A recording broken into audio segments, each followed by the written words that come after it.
Hey everybody, it's Eddie J on Crypto for GrowMyBag.tv. Hope all is good with you. What's good, what's good, what's good? A lot has happened today. I would think that there are going to be more fireworks tomorrow though. But we'll get to that in a moment. Bear with me. Tonight's question. What new stablecoin just got listed by Coinbase? RLUSD, PYUSD, EURC, or other? And if it's other, drop it down in the comments. I want to know.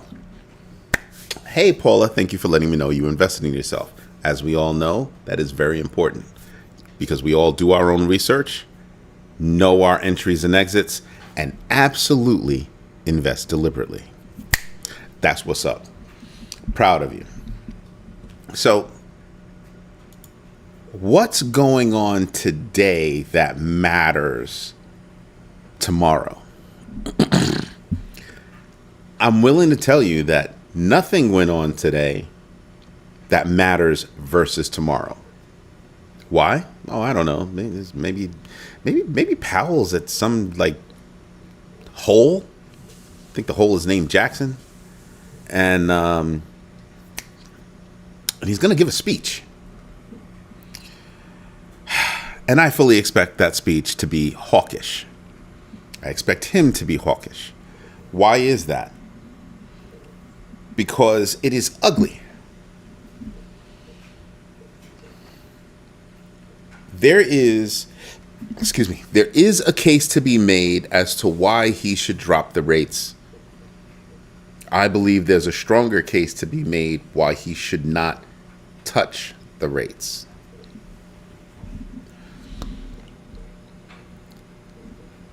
The person that wants him to drop the rates caused the turmoil. If we didn't have turmoil, we would have dropped the rates a long time ago. Had we dropped the rates a long time ago, what would have happened to the markets? Can you play that out in your head? If we'd have dropped the rates, more money in the market, more business going on because money costs less, loans, that kind of stuff. As well as crypto would have taken off. I believe that had tariffs not entered the picture, had he truly negotiated the way people really negotiated,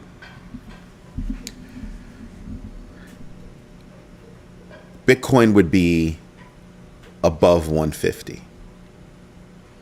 I know. People think I'm crazy. But am I really? We hit the first all-time high last year.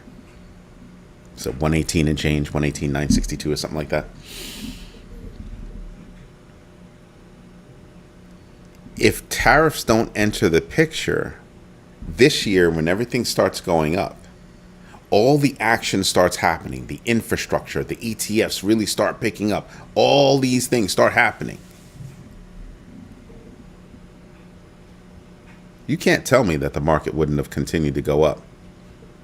In which case, both the stock market and the crypto market, in which case, that would have forced Powell, it would have given him the ammunition, proof positive, drop the rates. Got to cool down the market. Got to think about things. But I think the case would have been made. So, what happens? Tariffs come about, completely disrupts the globe. It makes it so that the global economy is wrecked. It's absolutely wrecked. Now I'm going to go on the record and I'm going to say something.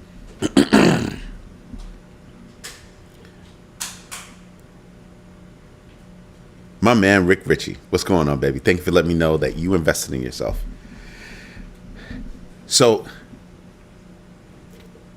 I look at everything and I just kind of look at it and say, rates would have gone down. We were promised those rates. Everybody knows the rates would have dropped. I think Bitcoin hits 150 a hell of a lot sooner.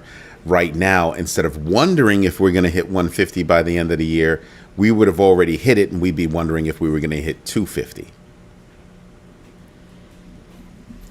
The calendar got screwed with. Now, in a very short span of time, a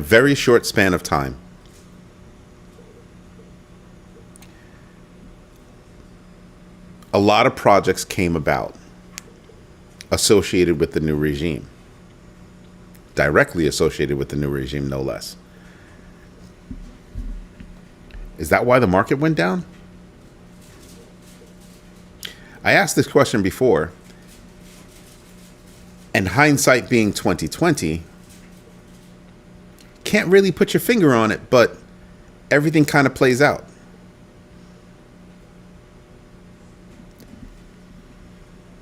If you look at it in one way, they had enough time to position everything. They had gotten enough money to position everything. And that's exactly what happened. Exactly what happened. But we'll get into that later. Something that I was paying attention to today, that's an infrastructure play. State Street issued $100 million in digital debt securities via JP Morgan's digital debt service. Private blockchain. Again, leveraging infrastructure that Jamie Dimon, you better not do, you better not involve, you better not buy, blah, blah, blah, I'll fire you. Hey. That's been around for years, though. But for years, this guy has been talking out of the left side of his face, that side. So, if you're talking out of your face that much, the wrong side of your face that much, but you have something this developed, you had to be at this for a minute, right? So can I trust Jamie Dimon? No, not really. I'm not going to trust Jamie Dimon. No. That's just my own personal opinion. However, this is an infrastructure move, leveraging virtually new infrastructure for T+0 settlements. Meaning you initiated a transaction, it's over. Initiated a transaction, it's over. T+0. You click go, it's done. Something to contemplate. Something to contemplate. So when I think about transactions like this, infrastructure is being built not just by JP Morgan, obviously by many. It's already begun. You understand? It's already begun. Huh. That says there's only more to come. Now, when I look at things, I sit back and I kind of go, well, yeah. And people might be thinking, Eddie, why are you so big on infrastructure? This is why. The infrastructure was built and now it's starting to be used. And I can tell you now, State Street isn't the only one. They're just the biggest one. What happens thereafter? What happens thereafter? More. You ever see Star Wars?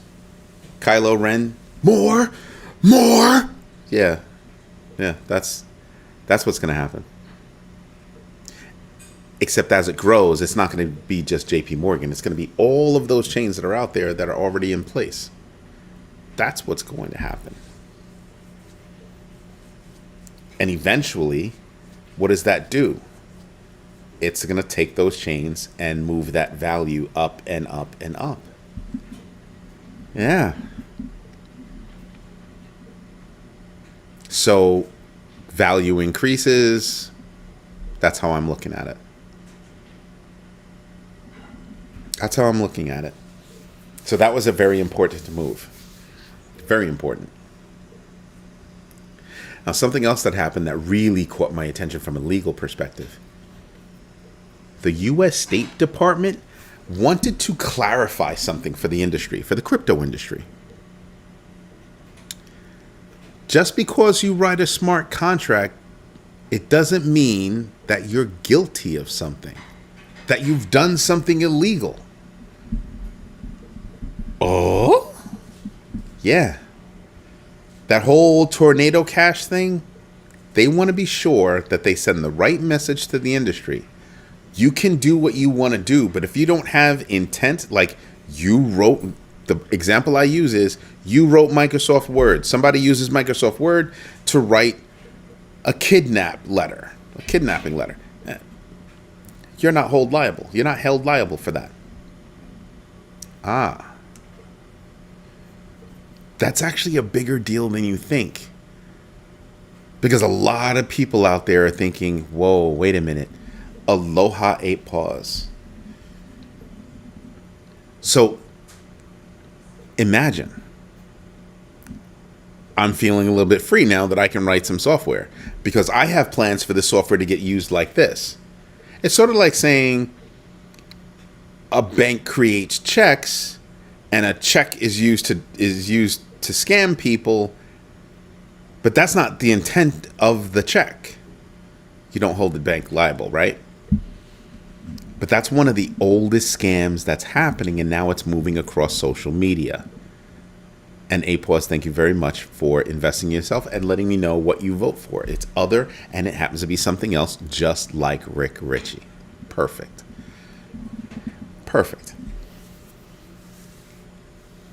So when I look at things,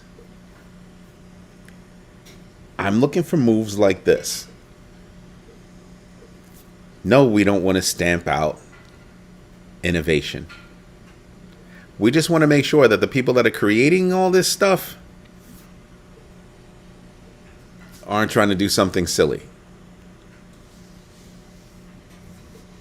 It's like creating the nuclear bomb, but the reason why you were really doing it is because it can create energy. Oh, yeah. But we're gonna put it into a bomb.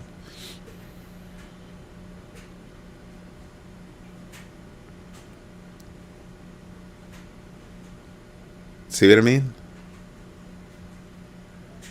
So when I look at things, I'm looking for small things that are going to build confidence in the space,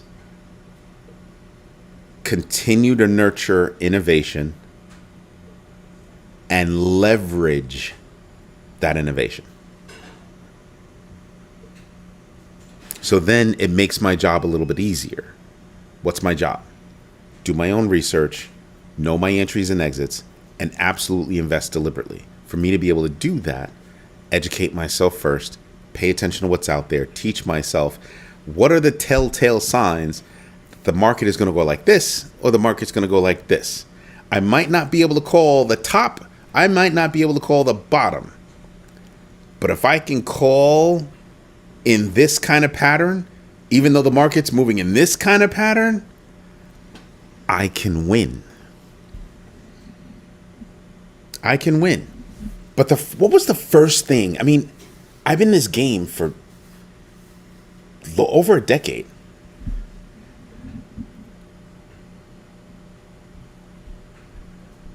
You are correct, Rick Ritchie. You are correct.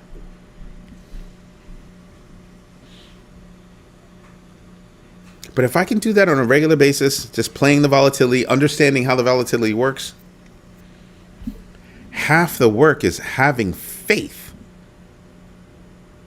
I've been in this game for a long time. When it first got started, it was scary. It was scary as F. See, I'm trying to clean up my act. That's why. Just saying. But it was scary as hell. And I needed to learn to become more confident. So I had to teach myself the skills.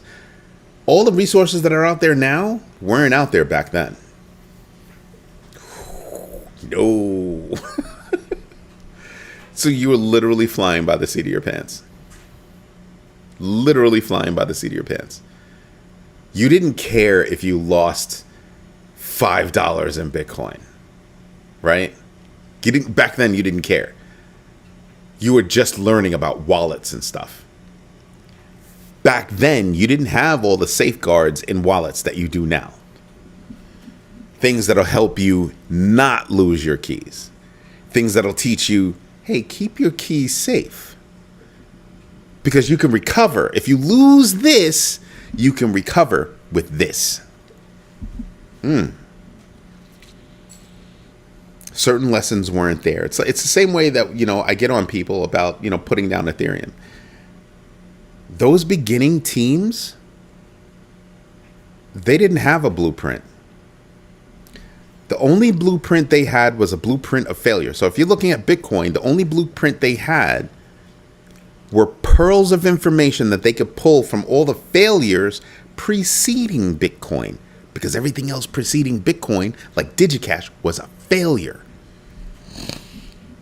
And then you're like, oh, yeah. So my toughness in the industry, my thick skin in the industry, it's because I got beat up a lot. I had to learn a lot. I had to research a lot. I had to dig a lot. Bumps and bruises, messing up here, messing up there, learning something here, making a good move here, making a good move there. All of those things. All of those things. So I learned to look for supposedly the good stuff. Signs that good stuff was going to happen, signs that bad stuff was going to happen. And you try to look for those signs. What I'm looking for right now is the idea that the world isn't perfect. The world is not perfect.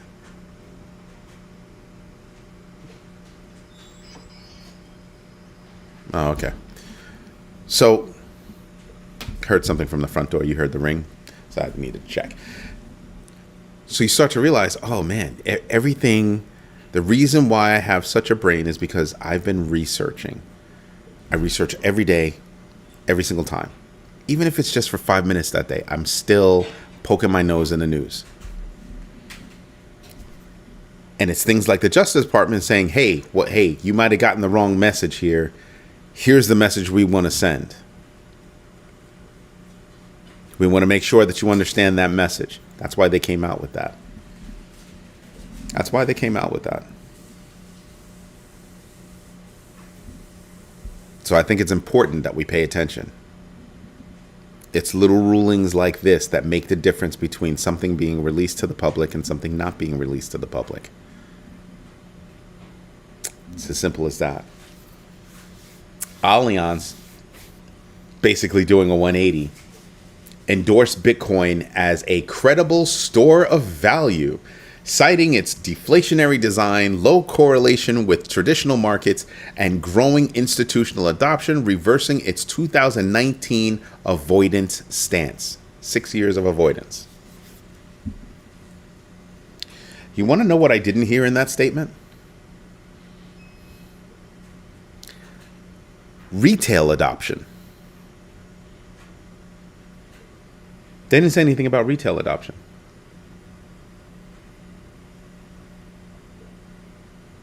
For all of these institutions to continue to make money in this space, there needs to be retail adoption. There needs to be more retail adoption.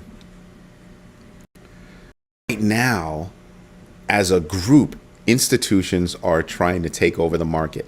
And I just want to send out this warning to all of them.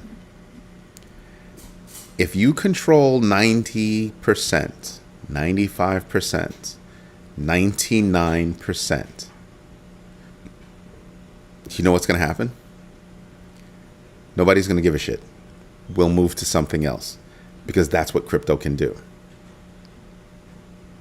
If you make that so unaffordable that it only trades amongst you people, we're not going to give a shit. We'll move to another coin.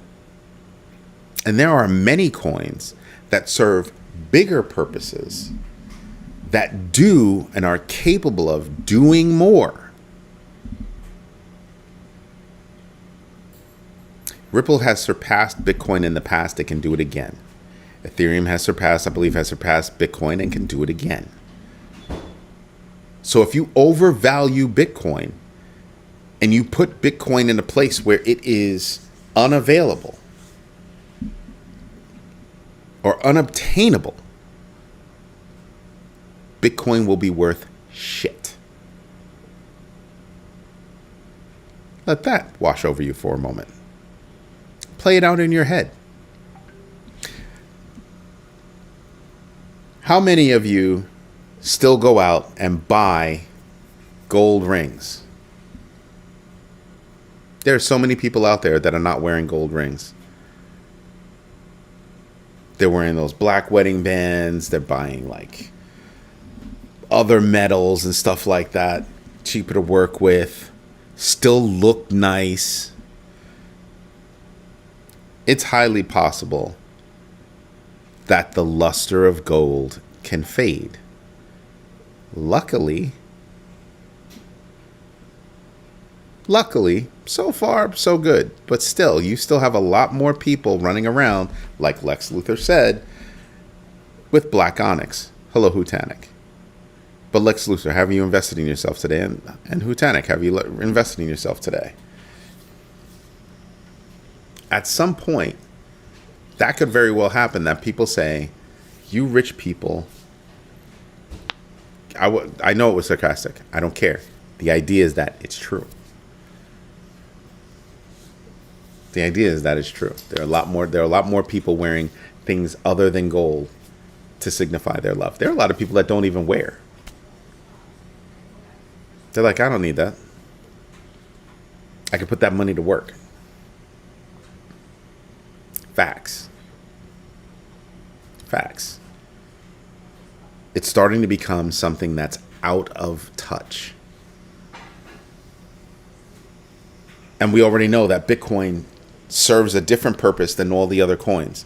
And that different purpose, if that use case ever breaks, Bitcoin is done. Your value is done. So the only way that they can make that work is by controlling just enough and just leave the crumbs for everybody else. Because you know how that works, right? They want Bitcoin to work the way money works. It's not really your Bitcoin. You're just holding it for the next person. That's what they say about fiat. It's not really yours. You're holding it for the next person. That's the point that institutions don't get. The people are learning to play the game and keep their money in their pockets. Yeah.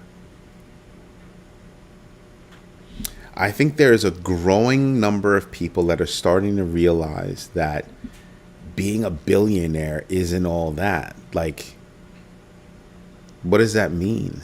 Oh, you don't have to work, but you still have to manage your money. So in other words, you are working. You know how I get on you guys about defining your why and understanding what enough is for you?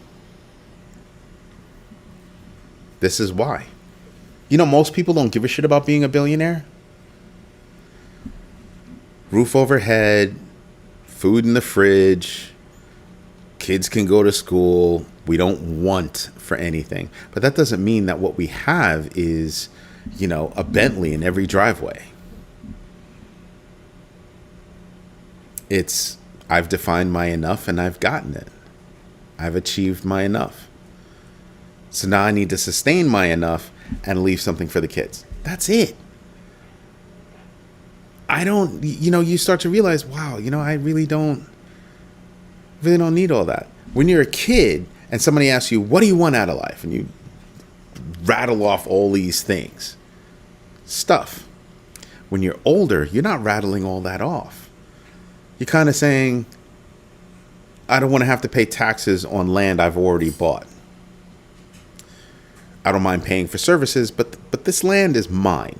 It's mine. The house is mine. It's paid off. I have food. I have clean water. Maybe I've got a halfway decent car. Gets me from point A to point B to go buy the nice food. You know what I mean? It becomes simple. Your list of stuff diminishes by a lot. By a lot. When I was coaching kids about going from high school to college with their sports, I would ask them, what kind of life do you want to live when you get older? Not what you want to be when you get older. Not where do you want to live when you get older. What kind of life do you want when you get older? It's a different kind of question. It takes the stress off. I don't know about you, but most of the people I know that get asked when they go for a job interview, and they go, where do you see yourself in 5 years? It's the dumbest fucking question. Excuse my language. Dumbest doggone question I've ever seen.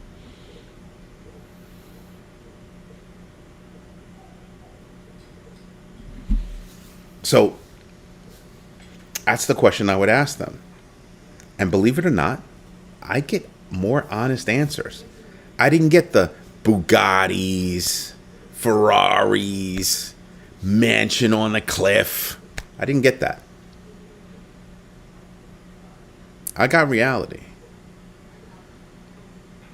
I want a happy family. I want to be able to provide for that family easily. I don't want to have to worry about bills. See what I mean? Simple things. Simple things. Being a billionaire is not what it's cracked up to be. Being able to say that my family doesn't have bills, oh, now that's a goal. That's a realistic goal. You can even create a path to that goal. But I say Bugatti, I say $4.9 million mansion on a cliff, and you're like, it's different. It's different. And how you get there, first investment. That's how you get there. Get there with the first investment. You get there by learning about finance, learning about investing as early as possible. Why is that? Why is that? Compound, compound, compound. That's true. But you want to know what I really tell my kids? I want you to learn this stuff as early as possible so that you gain confidence over time. You grow that confidence over time. Not cockiness, confidence. You understand that when the market is doing this, the chances of it going this way are greater than it going this way. Yo, Mr. Big. What's going on? What's good? Did you invest in yourself today? Thank you, man. You have a good night. And I know you did your research. I know who you are. My man, Max Salas. That's what's up. I invested for my future Bugatti. You're a fool. Take your little behind to the corner. There's nothing wrong with that, though. I'm not saying that if you want a Bugatti, there's something wrong with that. I'm just saying that set realistic goals. Set goals that you believe you can build a path toward. I'm not the kind of person that's going to set a goal that's so lofty that I can't conceive achieving that goal. So in my head, I've taught myself over the years that there's nothing I can't have, there's nothing I can't do to get what I want. I also say something else. I always get what I want if I really want it. That said, I might not get what I want when I want it. See, because I'm not perfect. Right? I'm not perfect. There's always something to learn. And I try to learn it. So I keep my nose in the news. Sort of like the OCC lifted its 2022 cease and desist order against Anchorage Digital. I have no idea how many people don't understand how powerful that is for Anchorage Digital. It's huge. It is huge. I mean, I want you to think about this. You don't have to operate under a cease and desist order. Things that you're not allowed to do. Handcuffs are off. You are free. Big deal, especially for Anchorage Digital. That's a huge deal for Anchorage Digital. Now, there are a lot of banks, and I bring this up every so often. There are a lot of banks out there that, let me see something. Oh, I didn't. I need to change it to the live chat so I make sure that I don't miss too many things. Let's see. Yeah,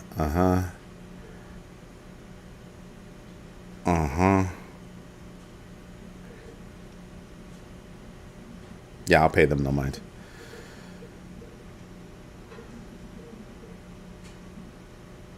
So I just wanted to go through the notes and make sure I didn't miss anything. So it's a very big deal for Anchorage Digital, but when I look at most of these banks, do you know that a lot of the banks that are out there have some kind of government notice against them? Citi notoriously has a hard time managing data. Did you know that in Citi's history, there was a point in time where they weren't allowed to do certain things within finance because they weren't allowed to?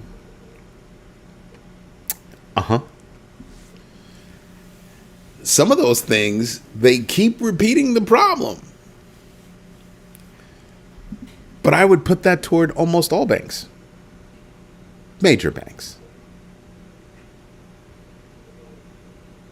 Over the years, as I look back over the years, banks have gotten bigger, but more and more people are bankless.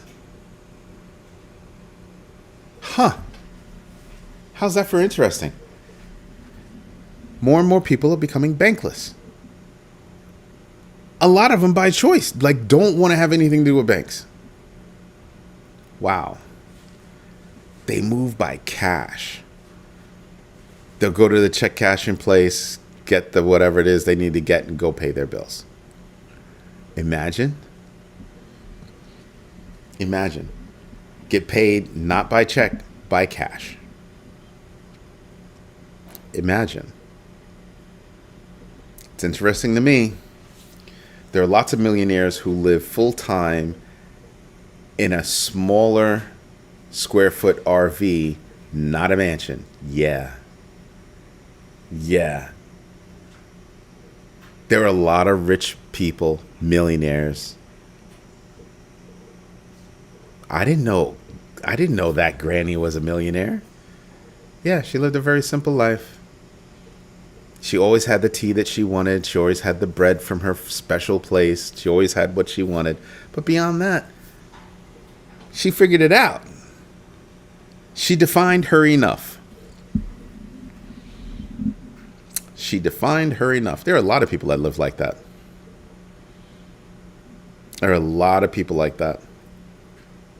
I suspect there will be more. I absolutely suspect there will be more.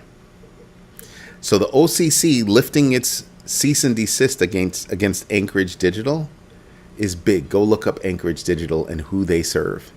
What do they do? That right there is huge. I figured with the new regime it was going to move in that direction. And now it has.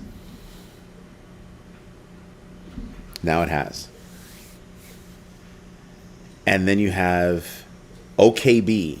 People are wondering, why did OKB rise so fast? I don't know. Maybe it's the burning of all those coins, like burn. That's how they're doing it. The token burn, I have to go double check these numbers because it's insane. But a 93% token burn, that can't be right. That can't be right. But that's why it's been up. Which brings me to tonight's question.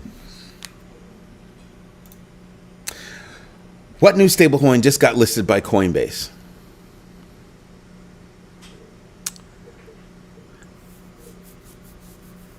RLUSD, PYUSD, EURC, or other. 9 votes, most of them for other, and it is other. It's USD1. We're probably wondering, like, what's the big deal about that? Well, it's because it's associated with the new regime. Remember what I told you earlier? That it's amazing how the markets take a hit and then all of these deals by the new regime and people associated with the new regime happen just in time.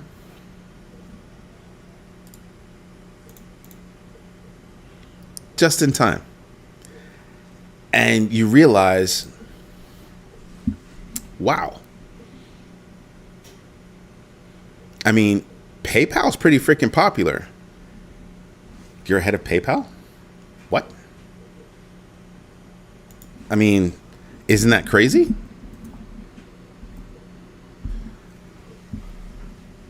Or you come, it's not that you're ahead of PayPal, but you're close to, no, are you ahead of PayPal? Hold on. Yeah, you're ahead of PayPal. You're ahead of PayPal, you're ahead of Ripple, True USD, USDD, EURC. You're about half of DAI.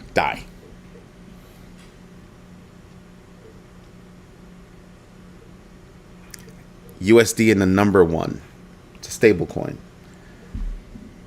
USD1 is a stable coin. And I fully believe that if it wasn't associated with the new regime and that $2 billion deal, rather underhanded if you ask me, you wouldn't be a $2 billion crypto, right? You wouldn't be at $2 billion, but that $2 billion deal happened and now you're at over $2 billion, $2.398 billion. Give me a moment. I'll actually look up when that happened. USD 1.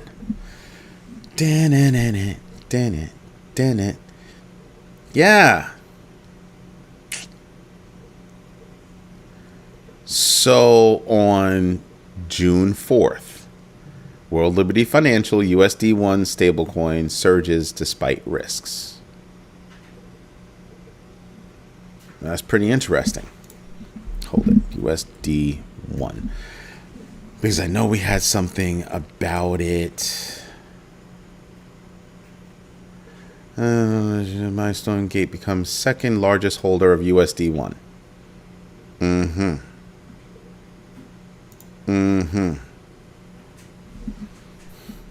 Control F, USD1. Gate became the second largest holder of USB1, $107 million on BNB, $20 million on Ethereum. After that $2 billion deal. So I'm like, really? Really? So when people ask me, what do I think about that stablecoin? I think it's a really good way to give the new regime money. I think all of the projects are really good backdoor ways to give direct money to the new regime. It's amazing how quickly they were able to stand up all of those projects. After pulling a 180 and all of a sudden we're into crypto. So USD1 gets listed on Coinbase. I'm not a fan of Coinbase anymore. You guys know this. Why is that? Well, because Brian Armstrong runs around saying some pretty wild stuff. So I'm not really into Brian Armstrong. I don't like the way he does business. There are a few things that he's done with managing the company that I'm just kind of like, yeah, nah. But listing USD1, which is a bit surprising to me, given their relationship with USDC. But I can understand the business move, right? If I do this, it kind of gives a nod to USD1. And if I give that nod to USD1, it kind of puts me in greater favor with the new regime. Honestly, Those are things as a businessman he needs to consider. And he did. And Coinbase is now going to list USD1. Very interesting. Because that 2 billion market cap was only done because of a single deal. Somebody used USD1 for a transaction. A particular country. So, yeah. It's not that it's being used, it's that it was used. $2 billion was used to handle a transaction. And I asked the question then, why?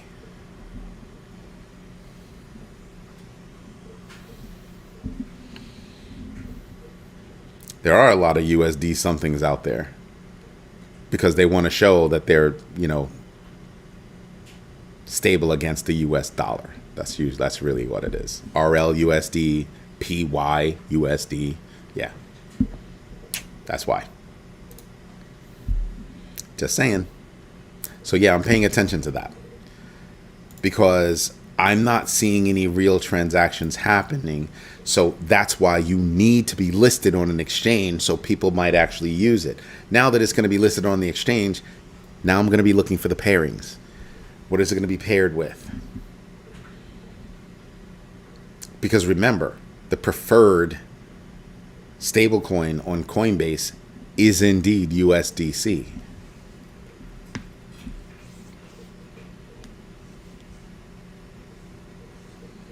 So, what do you do? What do you do? So yeah, I'm paying attention to that. You want to know what happened in Pennsylvania? Pennsylvania put forth a bill, HB 1812. Wow. Think the War of 1812. That's how I remember it. So HB 1812 mandates public officials to disclose and divest digital assets over $1,000 within 90 days. In other words, we don't want you in a position where you can be bought, where your decision making can be skewed, changed, altered, or otherwise led astray.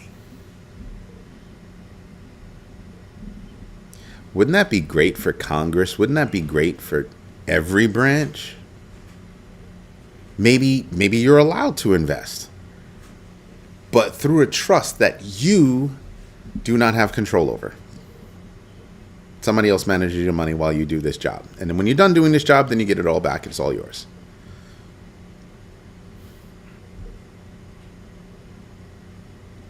But the new regime was able to do a whole bunch of stuff because they're only associated with the new regime or his sons.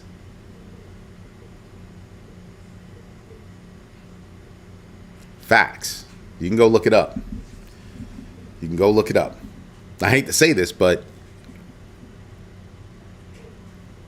there are some things that the new regime is involved in that you might be able to make money off of, even though the new regime would be able to make money off of that.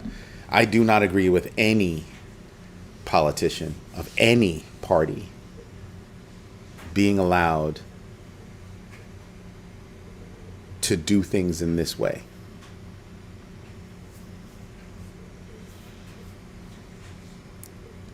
Not even a year. What is it? 7 months? 7 months and a day. What's happened over 7 months and a day? How much money has been accumulated in 7 months and a day? Who got to see the new regime in person just because they bought into a meme coin?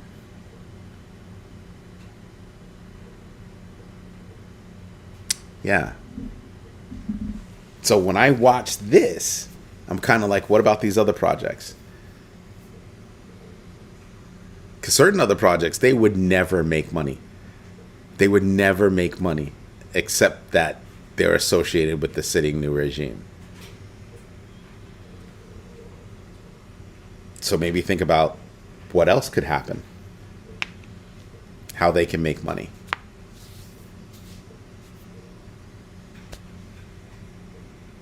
Because you might be able to make money off of those moves. Straight up, not even kidding. It's not a political thing. We're here to make money. We're here to learn how to make money. So whether I agree with it or not, if you do the right research on some of those projects, you might be able to make money. But I noticed that the term rug pull is no longer associated with a couple of those projects that they did. Wow.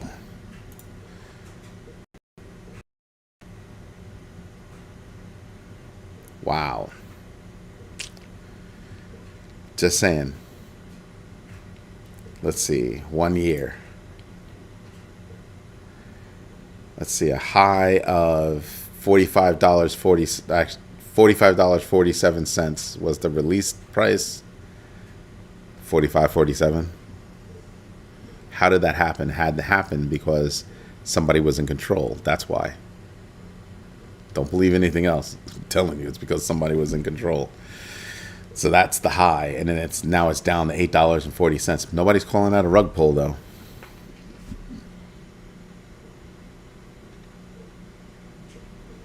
The same. Be careful with your money.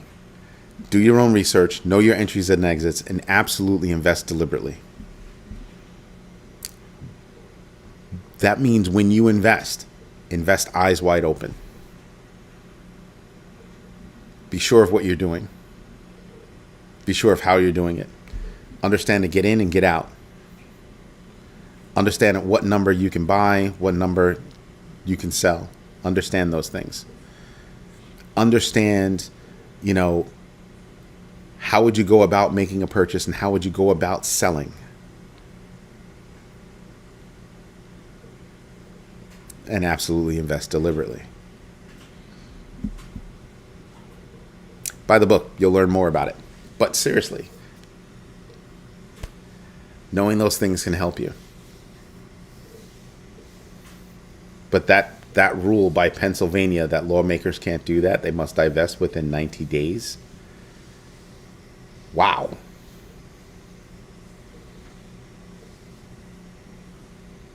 And I'm wondering, are there any other states that are going to be willing to do the same thing?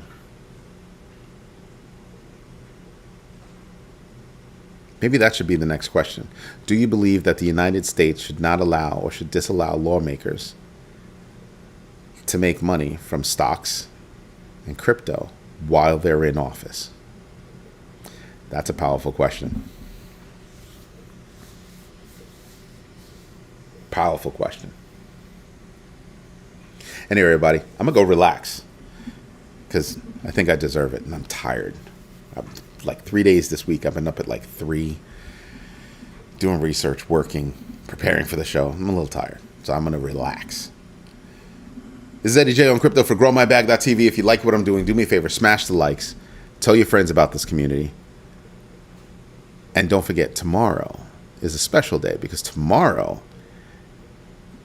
Fridays, I'm trying to leave myself open to being asked questions. So tomorrow night, 8 p.m. is Friday Night Flips. That's when it'll happen. Tomorrow morning, I'll be back at 6:30 a.m. Eastern Standard Time, both Eastern Standard Time, to do Crypto Daily. Hope to see you there. Everybody have a great night. Thank you for your time. Thank you for your patience. And absolutely thank you for your trust. Have a good one, everybody. Bye-bye.